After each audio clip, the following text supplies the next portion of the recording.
Ассалаумағалейкум достар, сендермен бірге бүгін Джон Эш Джонсон.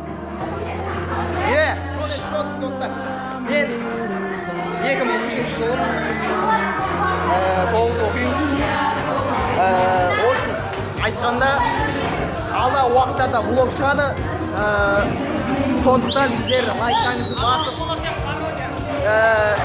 лайктарыңызды басып, тағы да осындай влогтар шықсын десеңіздер, лайктарын басып беріңдер. Бұл өте қысқа влог, мен білемін. Және бүгін біз тағы да бүгін үшін 7 март қыздар қирамыз десе де міне менің досым. Қалайсыңдар?